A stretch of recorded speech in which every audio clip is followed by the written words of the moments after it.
क्या हो अगर मौत सिर्फ एक ऑप्शन बनकर रह जाए? जरा सोचिए, अगर हम इंसानों को हमेशा हमेशा के लिए जीने का फॉर्मूला मिल जाए तो? नहीं नहीं, ये किसी साइंस फिक्शन फिल्म की स्टोरी नहीं है। ये एक ऐसे दावे की शुरुआत है जो शायद हमारी पूरी दुनिया को हमेशा के लिए बदल दे। तो चलिए इस माइंड ब्लोइंग क्लेम की गहराई में उतरते हैं। एक साइंटिस्ट 2045 तक इंसानों को अमर बना देगा। सुनिए, ये सिर्फ एक हेडलाइन नहीं है, ये सीधे सीधे इंसानियत के सबसे बड़े डर यानी मौत को एक चैलेंज है। एक ऐसा प्रॉमिस जो सुनने में तो बिल्कुल फिल्मी लगता है ना? पर क्या इसमें जरा सी भी सच्चाई हो सकती है?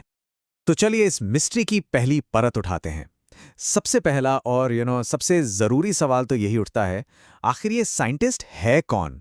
कौन है वो इंसान जो इतना बड़ा, इतना बोल्ड क्लेम कर रहा है? और जब इस दावे के बारे में रिसर्च की जाती है ना, तो सबसे अजीब बात यह है कि कोई एक चेहरा सामने आता ही नहीं है। तो फिर सवाल यह है कि इस पर्दे के पीछे आखिर है कौन?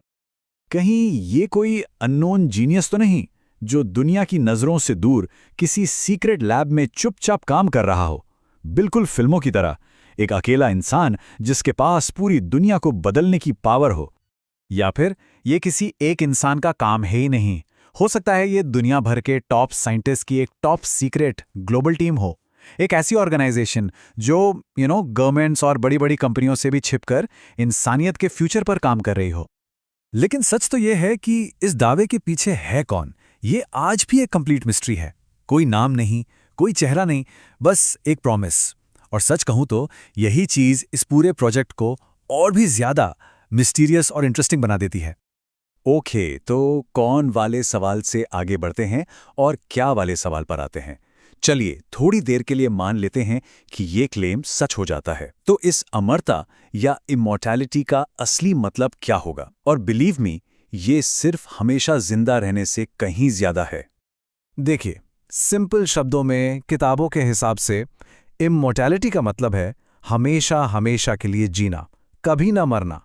मतलब एक ऐसी लाइफ जिसका कोई दी एंड ना हो। लेकिन ये डेफिनेशन जितनी सिंपल लगती है ना, इसके पीछे की पॉसिबिलिटीज उतनी ही कॉम्प्लेक्स और फैसिनेटिंग है। तो जरा इमेजिन कीजिए, रियल लाइफ में ये इमॉर्टैलिटी दिखेगी कैसी? क्या हमारा शरीर बस एज करना बंद कर देगा, या फिर इसका रूप कुछ बिल्कुल ही अलग होगा? इसके दो बड़े इंटरेस्टिंग रास्ते हो सकते हैं। एक है जिसे कहते हैं फिजिकल इमॉर्टैलिटी, यानी हमारा शरीर बूढ़ा होना ही बंद कर दे और नेचुरल कॉजेज या बीमारियों से उसकी मौत ना हो। और दूसरा रास्ता तो और भी वाइल्ड है, डिजिटल इमॉर्टैलिटी। मतलब हमारी कॉन्शियसनेस, हमारी यादें, हमारी सोच, पूरी की पूरी पर्सनैलिटी, सब कुछ एक कंप्यूटर या एक नेटवर्क पर अपलोड कर दिया जाए। यानी शरीर भले ही ना रहे, पर हम एक सॉफ्टवेयर की तरह हमेशा जिंदा रहेंगे। इसको ऐसे समझ सकते हैं जैसे किसी वीडियो गेम के कैरेक्टर के पास अनलिमिटेड लाइफ आ जाए, गेम ओवर का डर ही खत्म। आप हमेशा के लिए उस गेम का, उस दुनिया का हिस्सा बन जाते हैं। बस यही है इमॉर्टैलिटी का कोर कॉन्सेप्ट। तो अब आते हैं इस पूरे दावे के सबसे अजीब हिस्से पर, वो है टाइमलाइन, साल 2045।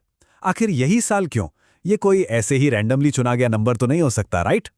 2045, ये सोचिए, ये कोई बहुत दूर का फ्यूचर नहीं है। हम में से कई लोग इस साल को देखेंगे। इस दावे के पीछे जो भी है, उनका साफ मानना है कि हमारी टेक्नोलॉजी इतनी तेजी से आगे बढ़ रही है कि हम साइंस के सबसे बड़े गोल को बहुत जल्द हासिल कर लेंगे। एक अंदाजा लगाया जा सकता है कि ये कैसे होगा। मान लीजिए 2030 तक कोई बहुत बड़ा साइंटिफिक ब्रेक थ्रू हो, फिर 2038 तक इसके ह्यूमन ट्रायल्स शुरू हो जाएं, और फिर फाइनली 2045 में ये टेक्नोलॉजी पूरी दुनिया के सामने लाई जाए। इससे ये साफ होता है कि ये कोई जादू नहीं, बल्कि साइंस की एक आगे बढ़ने वाली प्रोसेस हो सकती है।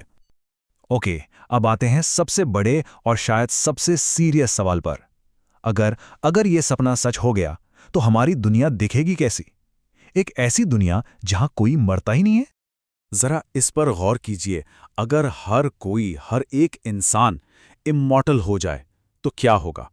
ये सिर्फ एक गुड न्यूज़ नहीं होगी, इसके साथ आएंगी ऐसी चैलेंजेस जिनके बारे में हमने सोचा भी नहीं होगा। सबसे पहले ओवर पॉपुलेशन। इतनी बड़ी आबादी के लिए धरती पर जगह कहां से आएगी? पानी, खाना, ये सब रिसोर्सेज कहां से आएंगे? जॉब्स का क्या होगा जब कोई कभी रिटायर ही नहीं होगा?